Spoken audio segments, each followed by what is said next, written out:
Because we don't have any theme music, this is just how we start. We do a cold open. Hi, Damon. Shadi here. Hi, nice to sort of meet you electronically, digitally here. Yeah, likewise. Apparently, we're both Pennsylvanians. I've heard rumors about that. Yeah, I remember when we first started corresponding a little bit. Aren't you from Bryn Mawr or something like that? That's right. Yeah, that's about 10 minutes from my house. I'm in Wynwood. Oh, yeah, of course. Yes. Are you there right now? Yes. Oh, cool. Okay. Oh my goodness. So how's the whole COVID thing been for you, Damon? I mean, are you working from home the whole time? Are you getting out at all? Like, is there an office to go to? What's it look like? No, I do 3 columns a week for The Week, and that The Week is independent of the Bulwark. Yes. It's just a kind of general interest website and magazine. So I write those 3 columns on any various political and cultural topics, and then I also do the weekly podcast called Beg to Differ with the Bulwark. And then I also have always, for the last several years at least, had another job of some kind. For a long time, I was an acquisitions editor at the University of Pennsylvania Press. Last fall, or actually spring rather, I was teaching at Ursinus College outside of Philadelphia, and starting in about a month, I'll be teaching in the critical writing program at Penn, at the University of Pennsylvania. Very cool. So I'm a busy guy, but it's made easier by the fact that at least since COVID, all of it is done right from my house. I really never go anywhere. Yeah, Shadi and I have been like breaking COVID quarantine for most of the time.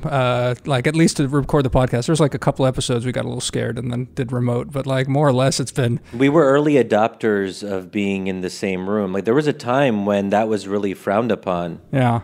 Well, I mean, it has a lot. Go ahead, David. No, I just at the Beg to Differ podcast, originally when we started it almost a year ago, everybody on it was in Washington, and they would all meet at the Bulwark's studios in D.C., and I was the only one remote because I live near Philadelphia. But since COVID, it's all become remote, so we're doing this crazy thing where they're all 4 of us, plus a producer, plus a guest. So basically 6 tracks all coming in over the internet and recording 6 separate audio feeds, and then they have to be synthesized together. So I guess we sort of, well down the road toward digital everything. Nobody ever sees another human being face to face. It's kind of bad though, isn't it? I mean, I get this sense, I don't know if it's true.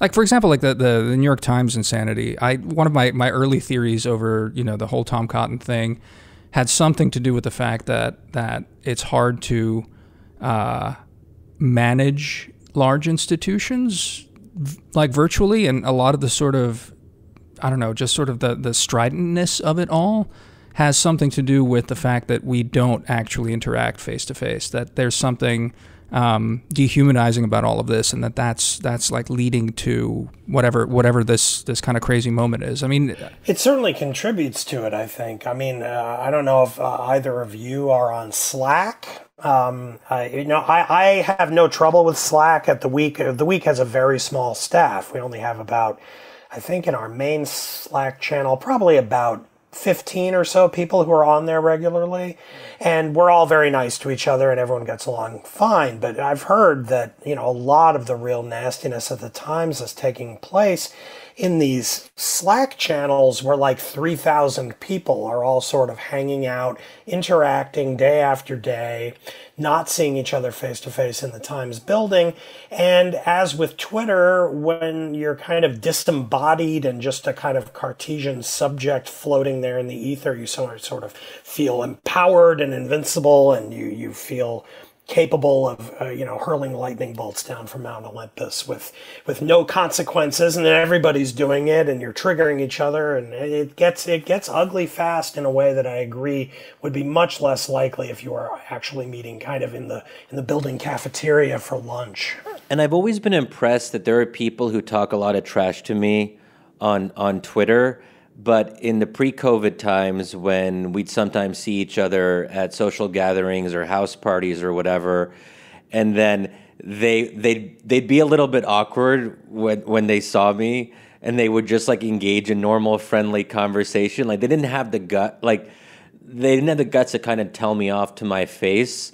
And it led to this kind of like weird, but now that we're probably not going to see people, except for maybe our closer friends and people we actually like spending time with, at least until the COVID era ends, that we're sort of back to this situation where they really don't have to worry about seeing me in public. So I think it might only get worse. But anyway, this is all, we should maybe, well, before you do your formal introduction of our special guest, we always forget to do this, and we should probably start doing it. We have a Patreon now, and I don't like I feel like there's something very marketing and selling about it, but this is the world we live in. But if you guys like our podcast, you should maybe think about becoming Patreon members, and then you'll get some bonus episodes and other special perks. You can do that by going to patreon.com/WOC, which does not stand for Women of Color. It stands for Wisdom of Crowds. Yeah, big mistake. Anyway, Damon, it's great to have you here. Damon Linker, as you've already introduced yourself, of the week, and doing a podcast at the Bulwark. We should also mention his book. Yes. Well, so Damon, unless he doesn't want us to mention. Well, I have a couple of books, although they're a little on the old side at this point, but I'm happy to bring them up. Yeah, I mean, you're in my mind, you're best known for the Theocons, right? Or would you dispute that? Yeah. No, I think so, probably. Well, so one way we could talk about it. I definitely want to talk about your column in the week. I thought it was. I was telling Shadi, I think it's spot on, and I think, as I think I might have texted you earlier, I feel like, Shadi, and we've been talking about it here on the podcast, is fighting the fights on the left with, some of this, resurgent wokeism, anti-liberal stuff. But to me, because maybe I'm on the center right, I can take a sort of some distance and watch what's happening over there. But to me, like, the real fight is on the right. And maybe we can talk a little bit about, you and how you got to where you are today before we even dive into your piece, maybe.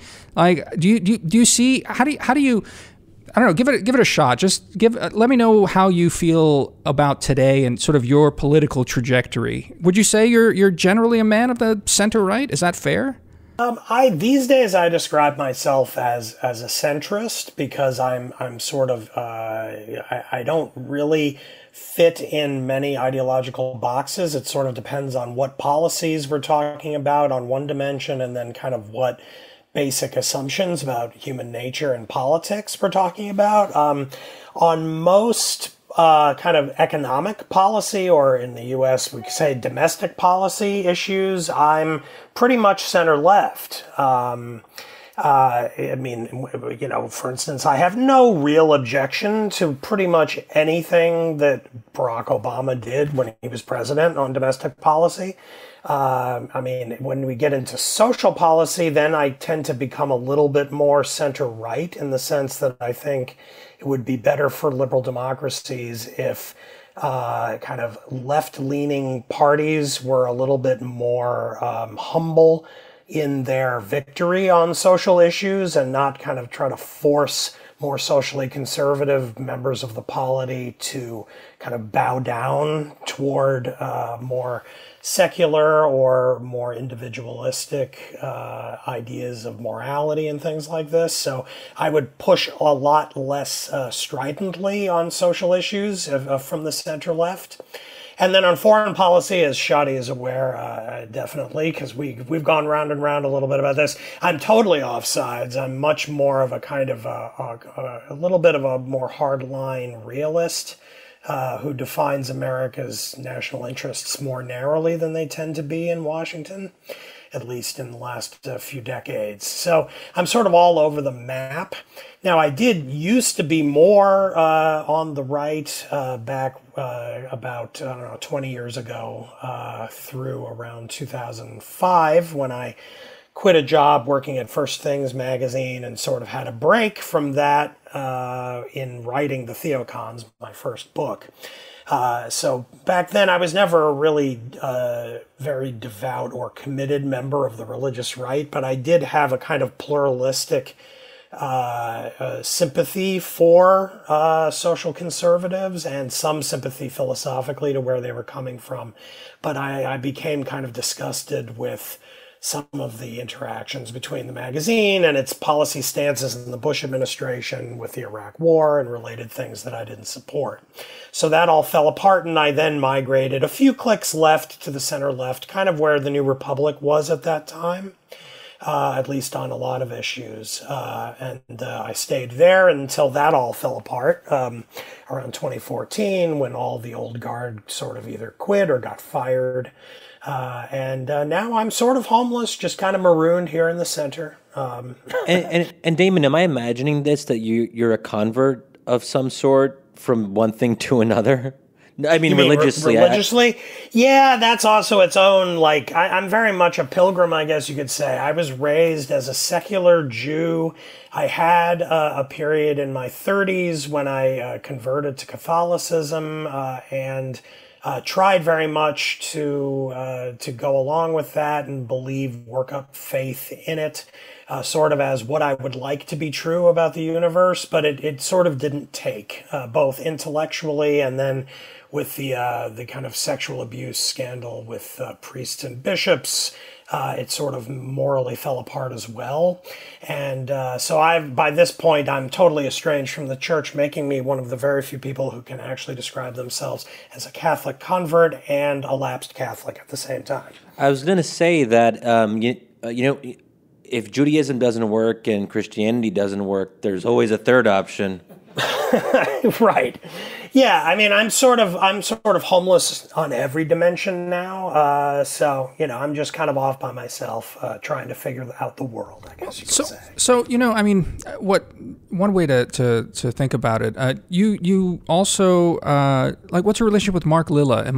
Did you study with him or Yeah, he represents probably my longest standing kind of intellectual tie and influence. I went as an undergraduate to Ithaca College, where I majored in history, and then went to New York University to get a master's, and eventually thought I would get a PhD in history, and ended up stumbling into a class being taught by Mark Lilla. And actually, that's an interesting bridge to that column we might get to talking about later that I wrote yesterday about the current right, because the seminar that Lilla was teaching was on reactions to the French Revolution. And so I sort of got hooked by doing this kind of the version of political theory that Lilla was doing was very informed by intellectual history, and I became very interested in that. And so switched streams and ended up just picking up a master's at NYU and then transferring to Michigan State to get a PhD in political philosophy, or the political science department there.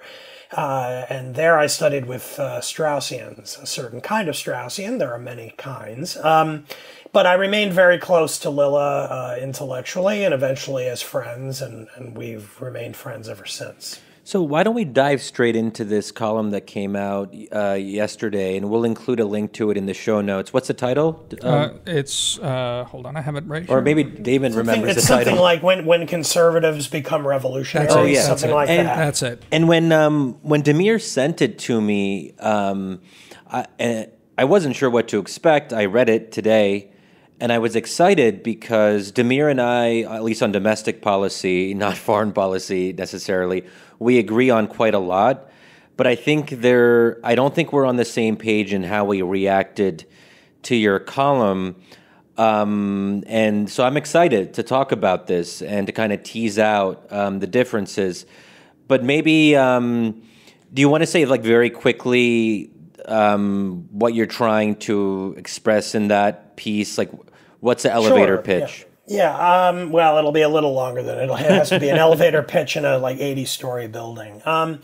Well, I mean, I've written many columns over the kind of the Trump era trying to make sense of what's going on the right. And I find a lot of it very interesting and stimulating intellectually, but also some of it faintly alarming. And the parts that I find alarming are the ones that we see in our politics, I think, all too often these days, on both the right and the left, but we're talking in this column about the right, is a kind of frustration and anger and disgust by certain leading right-wing thinkers with having to sort of share political space with people who disagree with them, which is a kind of unwillingness to accept that all of us here in the United States, to take our country as an example, we're part of a polity. We disagree about all kinds of things on policy, maybe even on big moral questions, but we're all citizens. And even when we disagree, we play by certain liberal rules of trading off, one party wins, then the other party loses, then that party loses and the other one wins, and you hand off power and you agree to sort of rule and be ruled in turn, to quote a line of Aristotle. And that's a kind of precondition of decent liberal democratic politics. And what I'm writing about in this piece is just pointing to a series of dots and connecting these dots of different thinkers who all seem to be moving in the direction of coming up with arguments that in effect are saying, if we win political power, meaning we on the right, then we should basically get everything. We win everything and should be capable of ruling without having to compromise or even imagining giving up that power, because only people on our side can be the good Americans. And you see this, and then the flips. So that's a kind of lapsing into a kind of one-party authoritarian outlook. And then the flip side of that is that when the other side does gain power, this very quickly becomes a kind of insurrectionary defense of a kind of revolutionary ethic, that somehow the people in charge, they are illegitimate, and we're sort of entitled to do anything we can to kick them out, because them being in power means the end of America, the end of all that's good about the country. And you do see arguments very much like that on the left, but in this kind, I write plenty of those. I mean, you said earlier how Damir, you tend to kind of look at the center right, and Shadi maybe a little more at the center left. As a centrist, I take my pot shots in both directions, which is why I may have fewer friends than each of you. But so I write plenty of columns about the kind of abuses and illiberalism of the left, but in this column, I'm concerned about what I'm seeing on the right, this kind of drift in this direction toward what seem to be arguments that imply that only a kind of one-party rule would be legitimate. And that's extremely dangerous, because if people aren't willing to share political power, then it's not clear how we can govern ourselves. So do you think this is at its root a question of a new kind of ideology? Because, you cite a lot of the sort of, I don't know if it fits, but it's in the sort of theocon category, because theocons aren't necessarily Catholics, but there's this resurgence on the right of like these Catholic thinkers who, it's like Adrian Vermeule, being the main case. You hook your piece to his appointment now to whatever administrative role he's been appointed to by the Trump administration. But is it so much ideological, or is it something to do with maybe political decay? Because the thing that strikes me about a lot of this, because you're right, it is on both sides, even though I'm more concerned, maybe because of my perspective from it coming from the right, it's that the reason democracy has worked in this country in the 20th century has to do with, stable parties that represented these large blocs to a certain extent. And you're at the same time, in your article, you're hanging a lot on this kind of ideology, and as you said from Lilla, right? This properly reactionary post French Revolution worldview. I mean, I had Sohrab Ahmari tweeting something at me about the French Revolution. I forget if I tweeted something first and he came at me or something like that, but it was. I was lightly saying that the French Revolution was a terrible thing on balance, and he came and really said it was the devil at work, like literally, literalist sort of religious stuff like that. That to me is where the line is ideologically, but I'm not sure that that's really what's driving this. Can you? Yeah, that's a good point, and it is interesting. Sohrab Ahmari and Vermeulen and Patrick Deneen, whom I write about in the piece, and the last of them, Matthew Peterson from Claremont, all of them are Catholics. But by the same token, I'm not really hanging very much on that fact, because I don't think you have to be a Catholic of a certain kind even to stake out the position that they're staking out. And there are plenty of evangelicals and probably some secular Trumpy types around who would agree with them about a lot of what they're saying without it being from a religious motive. So, I mean, for me, it has to do with the extent or the radicalness of your critique of the present. How wrong is the present, and how wrong are my opponents in the political system? And I mean, the fact is, if we put this in kind of more, for now at least, in more narrowly American terms, ever since, say, the New Deal, there has been a faction of the right in this country that has seen pretty much everything from the progressive era all the way down as illegitimate. That this is a wrong path, something went wrong, we shouldn't have an administrative state, we shouldn't have Washington and the federal government interfering in these ways.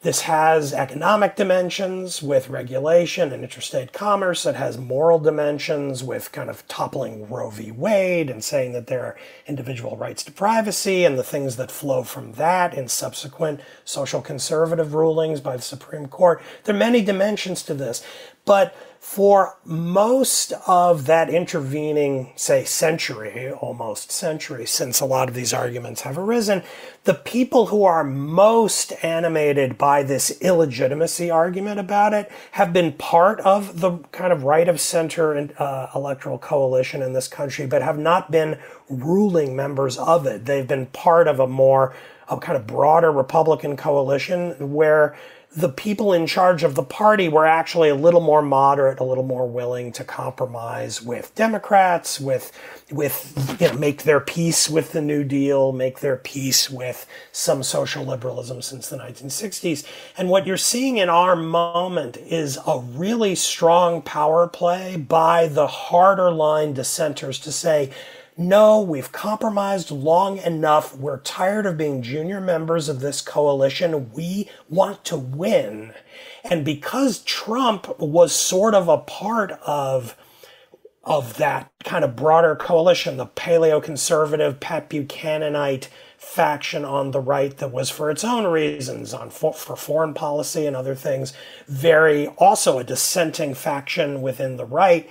Since Trump managed to actually win, a lot of these folks, I think, have this kind of adrenaline rush feeling in their writing now, where they feel like, aha, victory is finally here. We finally can do it. We can turn back all the mistakes, all of them back through the 90s with Clinton, which mainstreamed the 60s, and then the 70s and the 60s, and then before that, the decay of the New Deal and the progressive era, and just sort of make it all go back, no longer ratcheting always a little bit more to the left, always a little more to the left, conservatives mainly only slowing it down a little bit, but then eventually it moves further left, actually saying, no, we're going to stop it and pull it back in the other direction, and we're in charge now. We're the establishment now.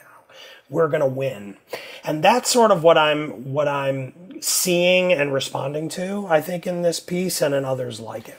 Okay, let me see if I can offer up a bit of a counter case. It'll be somewhat half-hearted because it's not my view, obviously.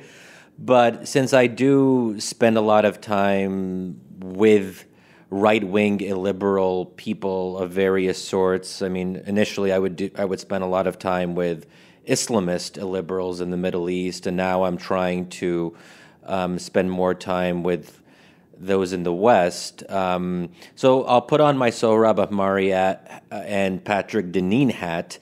So, I mean, as far as I understand their argument, a lot of it is responding to what they see as the maximalism of the left. And in this sense, they're quite literally reactionary, that they're reacting to something which they see as very ambitious and overbearing and uncompromising. And they say, well, look at the left. First of all, the left decriminalizes thought on the right, that things that would otherwise be considered to be part of legitimate mainstream debate on things like gay marriage or trans issues, so on and so forth, are now seen as bigoted, now seen as, in some sense, quite literally evil from the standpoint of the woke left and also perhaps more broadly. And they say, why should we play nice when they already are portraying us as beyond the pale? And if they had their way, they would put us outside of polite society entirely. The left wants to defeat us.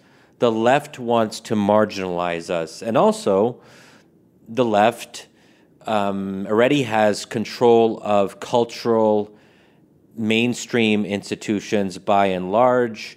When it comes to film, TV, mainstream outlets that are either centrist or center-left, everything that most people are exposed to in urban centers, but also more broadly, because you can't really escape this discourse, is very much in this progressive vein.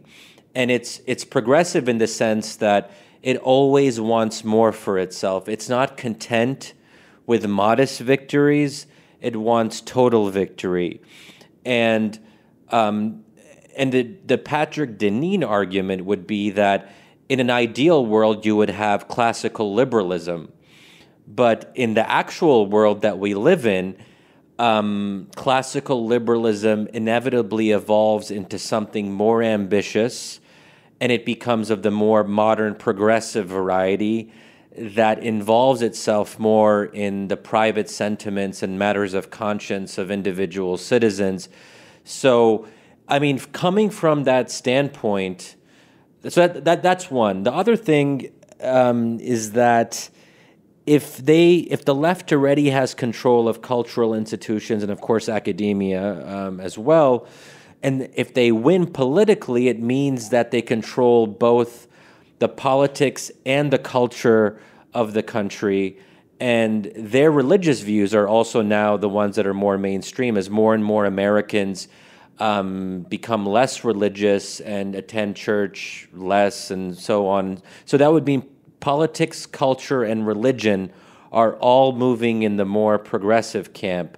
So that's a very scary situation. So they feel like they're under assault and they want to fight back.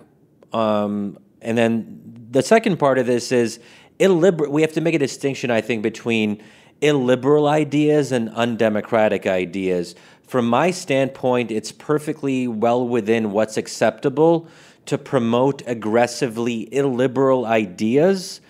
And is there anything that is intrinsically wrong with that, so long as they agree to abide by the rules of the democratic game? And now that's where I think I get a little bit nervous, is if they're not willing to say, hey, if the Democratic Party wins, then that's legitimate. We have to accept that democratic outcome. We'll fight. We'll live to fight another day, and hopefully in subsequent elections, our side will be able to win. But as long as they're promoting their illiberalism through party politics and through democratic competition, and they're saying, we're going to try to promote our ideas and get more people to vote for our side, and then everyone, and that's the democratic competition. That is part of what it means to be a citizen of this country. Now, I have my doubts about whether all these figures are fully committed to small d democracy, but let's say they are, and let's say that they're also willing to respect the Constitution and not break laws, so to speak. What's wrong with being very illiberal? Okay, well, those are both good points, but very different ones. So I'll take them, I guess, in turn, in the order that you talked about them. I mean, I totally agree with the way that you construed the kind of conservative side of the argument. And when I write critically about the left, I often do so making similar arguments. I think I even did at the top of the podcast a little bit in describing my own views that when it comes to social issues, I wish the left was more humble and not as intent on kind of not only winning when it's going to win, but kind of wanting to rub the face of conservatives in their loss and kind of making them grovel almost. And I think that the thing that I write about in my columns a lot, in addition to kind of poking at or highlighting problems in the right and then the left, is a kind of more synthetic analysis of kind of how bad off I think we are in a lot of ways, because both sides are triggering each other all the time, that we're sort of in a kind of feedback loop of centrifugal forces where one side kind of antagonizes the other, which makes it more extreme, which then antagonizes the first side, which becomes more extreme,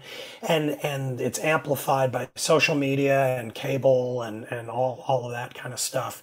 So that as time goes on, as the years and even decades roll on, we are polarizing in a very dangerous way, and the end result, or not end yet, but heading toward the end result, seems to be the position that I pointed to on the right in this current column, which is that, well, here are some thinkers who are now seem a little dubious about whether they even want to be a part of the same political community with those other people who they dislike so very much. And believe me, there are plenty of people on the left who feel that way about others on the right. And that's just plain bad politically.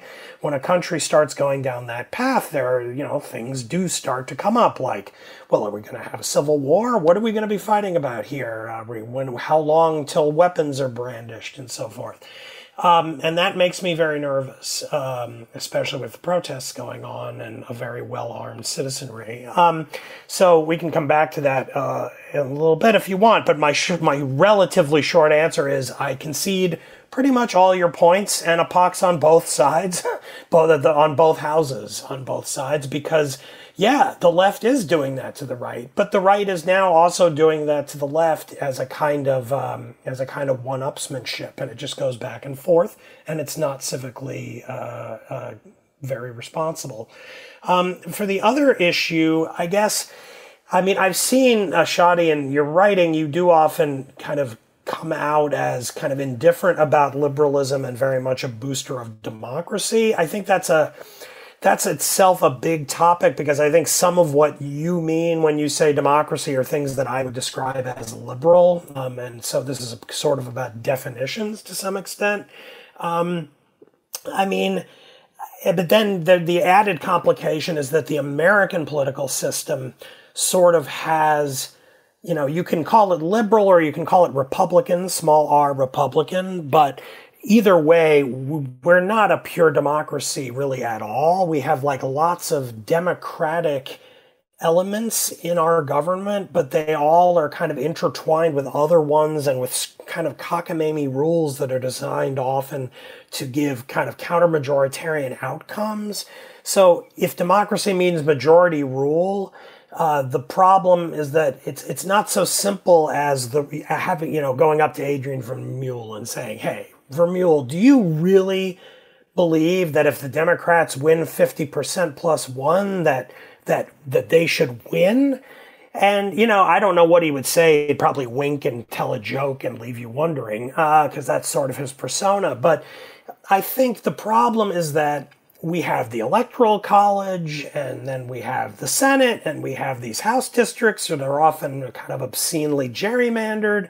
And each side, when it does win a kind of temporary victory, it uses every tool at its disposal to kind of maximize its advantage the next time around. And now we have many, many years and cycles of this having happened.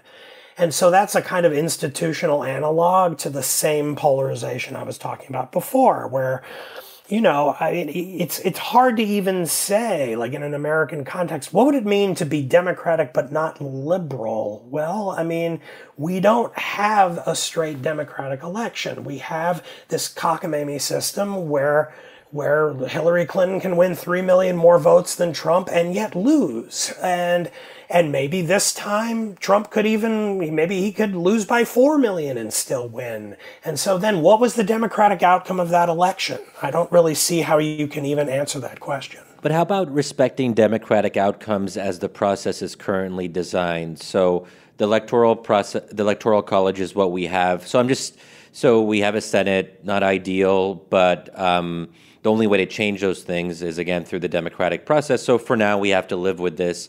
So if they're willing to say, well, and I think all of us should be willing to say that whatever this current democratic process produces, those outcomes should be respected.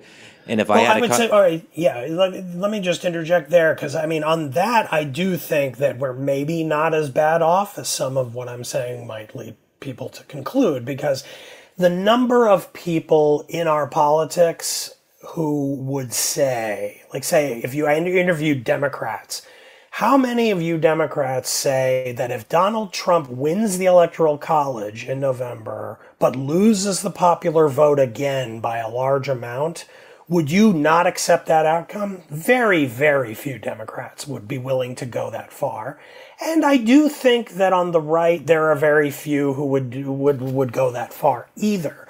The problem, though, is that then you have the issue of voter suppression, trying to make it difficult to vote, trying to delegitimize the vote like Trump does all the time, indicating that if we have mail-in ballots, they can't be trusted. Now, that in the end won't come into play unless the election is within a certain margin of closeness. If it's a blowout, if Biden wins by 8 percentage points in the popular vote, then he's going to win an overwhelming majority of the electoral votes, and there won't be a dispute. It won't be possible to realistically dispute it. But if it's within, say, 3 million or 4 million votes, it might be, depending on how they're divvied up among the different states. And so that allows, I think, often more than the left these days, it allows the right to both say, no, we're playing by the rules, we'll accept the outcome, it's just we're not going to accept that how we get to the outcome can actually be enacted in a way that is considered fair. So we won't, if you Democrats can actually win, we'll accept it, but we'll sort of stack the deck so that we can't be sure that it actually has been conducted fairly. Yeah, there is some research, I think, like Larry Diamond ran some research recently with a team. I think it was in Texas. I'll need to look it up. I'll put it in the show notes if I can find it. But in fact, actually, the figures about the legitimacy of the upcoming elections, it's a lot higher than you'd expect. That on both sides, that people are already saying that it's going to be rigged and it's not legitimate. So it is troubling. It's not a vanishingly small number of people, I think, that do increasingly believe that. That does give me some pause going into this. But it's the thing.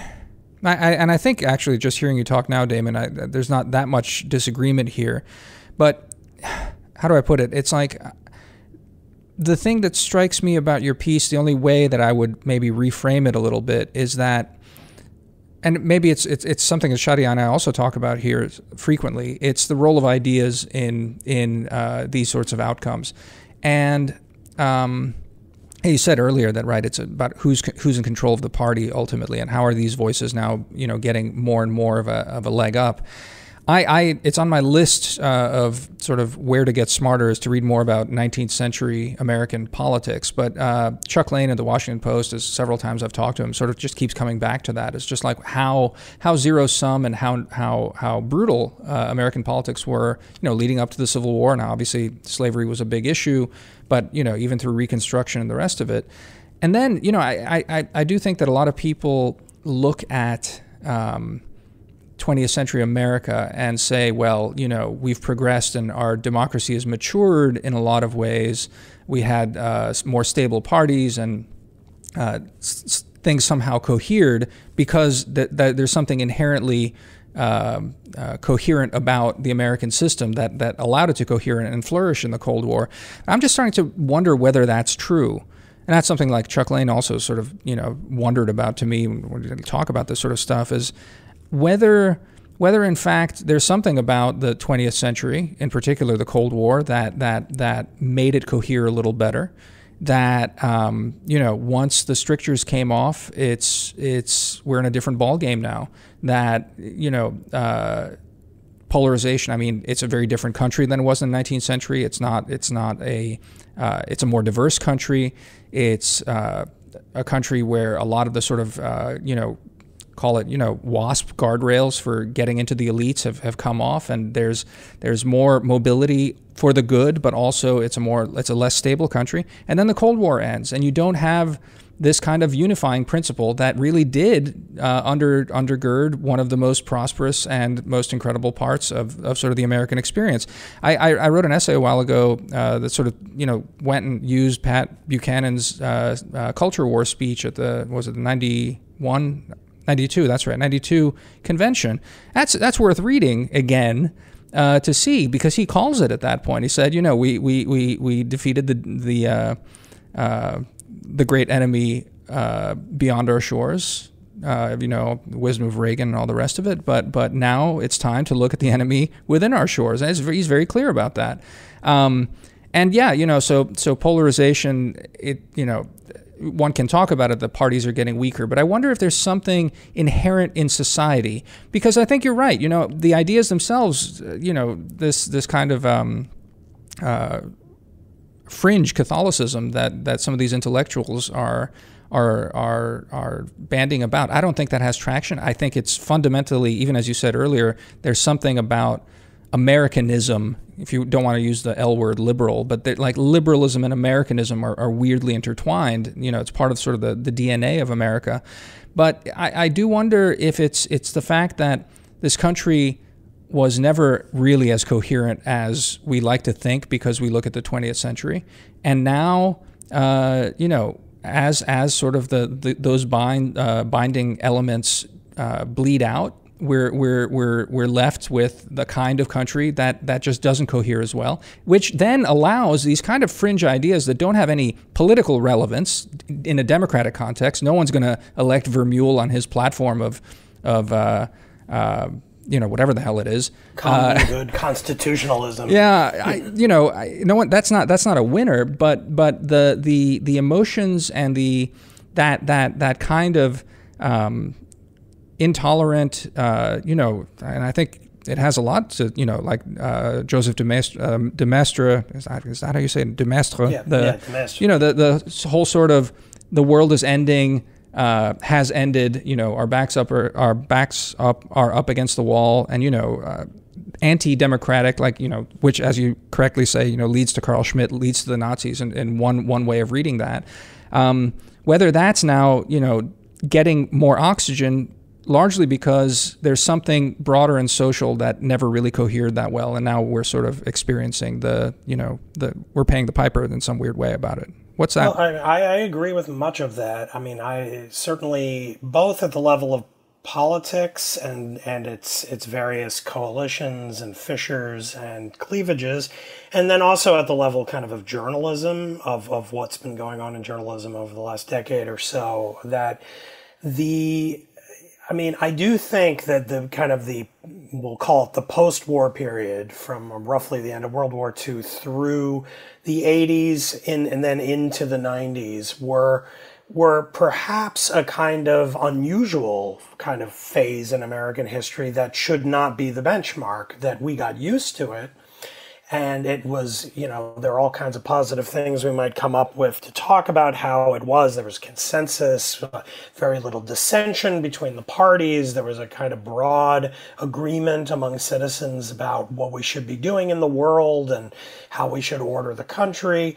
And then at the level of journalism, kind of very few outlets with a kind of broad, again, consensus dominating those outlets, so that there could be a kind of like very little disagreement between the parties. And then even when during the late 60s, when there was a lot of kind of social tumult and political unrest, at the level of the political system, it didn't really make that much of a difference. I mean, to go from like Lyndon Johnson handing things off to Hubert Humphrey, and then Nixon, who was, tried to run kind of, on a still very much a kind of a centrist platform. And compared to now, he sounds like a liberal Democrat. He's behind the EPA and all kinds of other things, price controls that a Republican would never do. So, and that speaks to the fact that in those 20th century decades, you had a lot of the cleavages separating the parties were regional and class-based and not nearly as much about ideology. And the inverse of all that is that, yes, it's true. In the 19th century, the country was far less coherent and much more volatile politically. And then, of course, the journalism there was no such thing as journalistic objectivity. You had kind of house organs for parties and unions. And so, there was no such thing as kind of a paper of record. There was simply like, well, what are you? Are you a Tory, a Whig? Are you a Republican, a Democrat? Well, that tells you what newspaper you read. And that's how you get your news, is kind of through the lens of those partisan commitments. So like everything is Fox News and MSNBC. So maybe in all these ways, we're sort of reverting to a historic norm right now. That might all be true, although I would say that it still concerns me, because we are now very much a world power, a very powerful world power, and we are a nation that is interacting and connected via media in a way that we were not in that time. I mean, it was entirely possible in the 19th century to go months without really encountering much news of anything at the national level.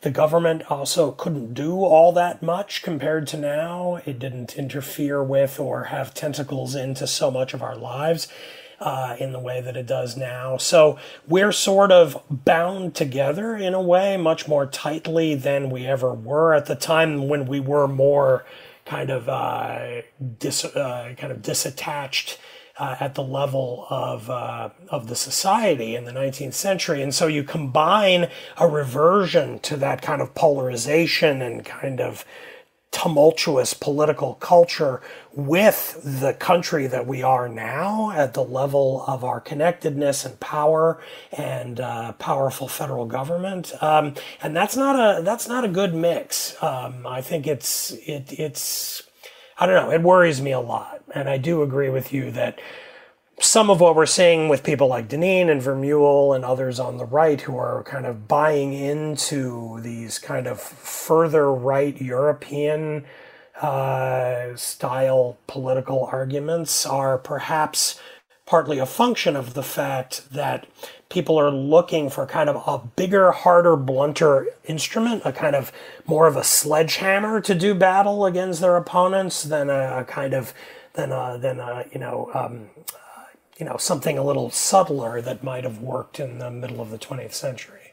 And I think there's also this aspect of what might be called elite overproduction, in the sense that perhaps people could have been more radical or have more crazy outside the Overton window views, 20, 30, 40 years ago, but there just wasn't enough opportunity to just spout off. I mean, right now, anytime you have an idea, even if you aren't really a writer, there are any number of ways to promote your ideas. And I'm not even just talking about the obvious stuff like Twitter, but Substack, Medium, all the different outlets that have spread that cater to smaller audiences, there's just a lot of ideas out there, and that increases the need to differentiate your ideas. If there's such a saturation of written product and even spoken product with podcasts, you have to find ways to stand out. Like if you want to start a podcast now, it would be really boring to just have a centrist podcast. Two guys sitting around agreeing with each other. Yeah, and not be, I mean, there's got to be something that makes you interesting. And I think in this kind of media environment, we're all looking for what makes us more interesting than the next person. So, I mean, and also just that, I mean, Twitter, it's not even just elite overproduction. It's overproduction from like normies. They're just like normal random people who spout political opinions. And what's somewhat unusual about this moment is that we're exposed to these normie opinions, which is great from a sort of democratization of information standpoint. But I don't see all of my mentions because, especially if I'm being attacked nonstop and I have a quality filter on Twitter, but I do see a lot of my mentions. So there could be someone with 20 followers and I'm exposed to his opinion. I mean, there's something kind of beautiful about that and also terrifying that they actually can get their ideas out to, not to say that we're the most important people in the world, but like Damir, myself, and you, Damon Linker, we are seeing views that would otherwise be subject to the gatekeeper effect, that we would prevent those people from reaching us. But now they can reach us directly. That's kind of cool in a way. Just before it is. Although could I just jump in? Yeah, briefly go ahead. By on all that, means. that it's. I'm a little bit more maybe in the direction of the terrifying side of it. I'm immersed in all that, and I wonder at it myself in positive ways too, plenty of times. But I'm enough of a kind of classicist in the sense of like classical political philosophy, again, student of Straussians, to be really wondering, like, there's a reason why the American founders, when they came up with the structure of our government, had to really try to convince themselves and everybody else that it was even remotely conceivable that a government, that a republic as big as ours then could survive. And now we have 320, 330 million people, and then technology is kind of bringing ever more of them into a kind of public square. Could you have an agora of 330 million people and expect it to turn into anything other than the biggest fist fight in world history? Maybe not. I mean, certainly you bring Aristotle or Socrates back and say, you thought Athens was kind of a mess. Well, take a look at this. I mean, I do worry quite a lot about precisely the fact that as our democracy becomes more and more democratic, more and more people kind of wired and looped in, getting their say, the person with 20 followers, having as big a megaphone as you or I, or E.J. Dionne or Paul Krugman or whoever it is, like all of us just kind of screaming at each other all the time. Is that workable? And I sometimes, on a bad day, I think it might not be. Even more. I mean, it gets down to the question for me. Again, we're sort of back to it. Democracy works if representation works on the basis of interests and the ability to understand that you'll get your turn, and those interests are still somehow bound into a cohesive single unity of identity. I think that's one of the things that, again, I think we've gotten used to thinking that this is not a big problem. But if we're not making Americans all the time, and in fact are just sort of subdividing and privileging plurality, pluralism, and diversity rather than a certain kind of cohesive sense of whole, now without squelching, without any of the rest of this, I'm just reminded. I mean, it was a former colleague of mine said to me, he said basically, he was like, as a Jew. everything that's happened since when I was growing up, when, you know, his dad was basically working class and he was the first to go to college, got a PhD and everything. He said, like, the opportunities have been massive by the falling away of the gatekeepers. You know, for Jews, for Catholics, it's just the transformation in just my lifetime has just been enormous.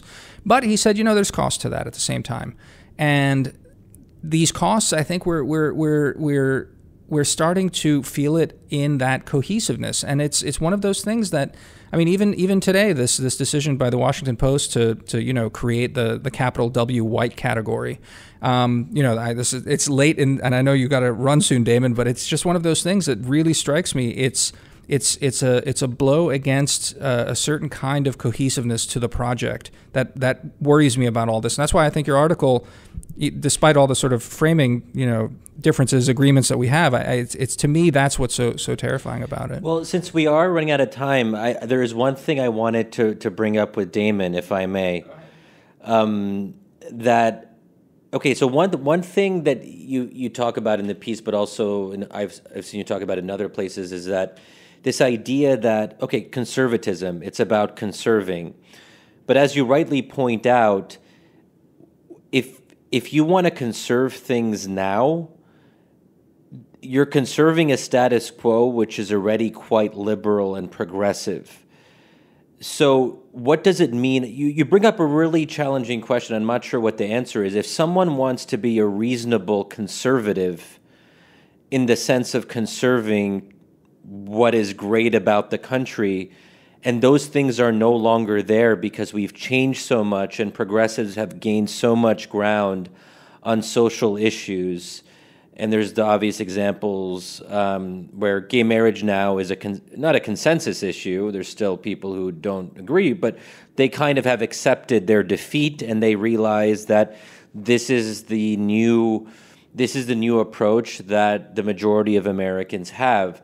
What is a reasonable conservative supposed to do when there's not a whole lot left for them to conserve? And you kind of leave it open as an open question, but I found myself wondering, I mean, what are they supposed to do?